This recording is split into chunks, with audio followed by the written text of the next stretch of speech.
Hi guys, went to Poundland looking for inspiration. Bought a couple of these garden project windmills. I have done a rubber band powered car with these before. This will be slightly different simply because I haven't checked the old video, so I'm not going to be building it exactly the same way. Hang on. Oh, I'm missing a bit. Must have left half of it on the desk. There's a smaller wheel. One small, one big. And we got a couple of, I think they're fiberglass rods with a connector. And a few other bits and pieces.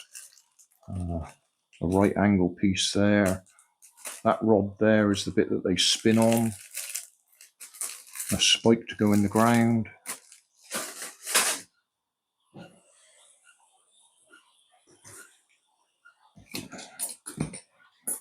So in my regular way of doing these things, I've 3D printed something. Front axle, back axle, and a couple of adapters actually, because I'm going to use a 4mm knitting needle as the axle, and I need it to grip the wheel tight, and that is a loose fit there. So hopefully that one there will just fill the gap a bit so that we can grip the back wheels. As usual, my 3D printer is pretty poor at the moment. It's the filament that I'm using. I bought cheap filament. I keep saying this in lots of my videos, and I'm paying the price for it basically. It just doesn't print very neatly.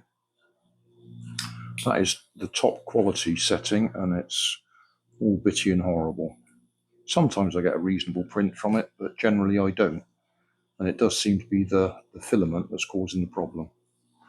Anyway, I will tidy that up, put it together, and we'll give it a try. Up together. Let's just talk about what we've got. My 3D printed front end, 2 holes in it for the rods to go in, and I actually printed the axles sticking out. Those will break if it hits anything hard enough, but they should be all right for now. Also printed little stoppers to go on the outside, or washers, that are a tight fit on the axle so they stop the wheels falling off. Then at the other end, so 3D printed this bit, so holes up there for the rods to go in, holes across there for the axle to go in. Because the axle or the hubs are a wider diameter than the 4mm knitting needle that I want to use, that is an adapter that fills the gap in there. So it goes from, they were about 5 and a bit millimeters, the inside diameter of those hubs. So there's a little shim on there to fill it out, which is now a tight fit that holds it all in place. But this ribbon stuff is not a tight fit on the hub. I tried super gluing it in place, that didn't work. So I've resorted to a bit of hot glue, that you can probably see there, just to stop the wheels spinning on the hubs. We need them to be locked to the hubs so that when we turn the axle, the wheels turn. So that's it, all ready to go. I'll set the camera up and we'll give it a try. We don't really need such a long length of rubber bands. You could just use a couple of rubber bands with a bit of string to extend them up to here. But I've got those already made up, so we'll use them. Well, I've given it a quick test run, and we have another problem. These wheels are just not rigid enough. They wobble around too much. I'll have to go and have a look at my original video of the previous one. I must have tightened them up in some way or other. Maybe put a disc of cardboard on the inside or something, because they just wobble around, which means you lose a directional stability. They wobble around too much. But we'll demonstrate it anyway.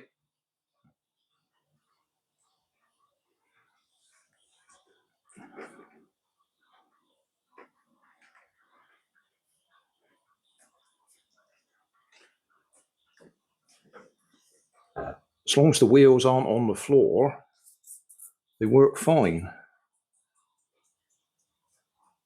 But on the floor, they flop about.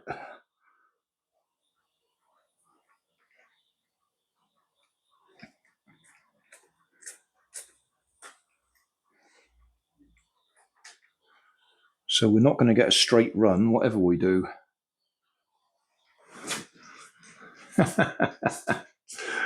Yeah, hopeless. That was a complete disaster. So I've had to strengthen those wheels up with a cardboard disc. Hopefully, we'll go a bit straighter this time.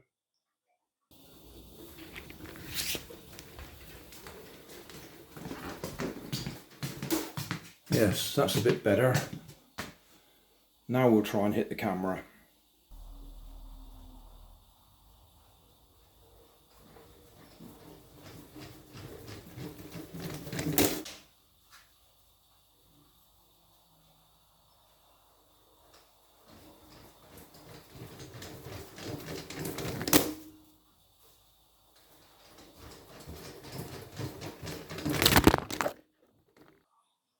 Well, that was almost a complete failure.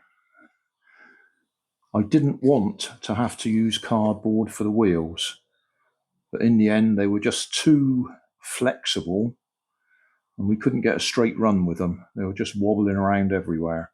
Front wheels are all right because there's no stress on them, well, at least not much stress on them, but the back wheels, they just wobbled around too much. So that's our Poundland Garden Project Windmill, 2 of them, £1 each. 3D printing for the brackets, and some cardboard. Oh, and a knitting needle. I used a 4mm knitting needle as the axle for the back. I can't imagine anybody will want to copy this. If you do want to, ask me in the video comments and I'll make the files available for the 3D printing. But I would say, don't bother. Oh, it doesn't look too bad, but it doesn't look quite as good as I wanted it to.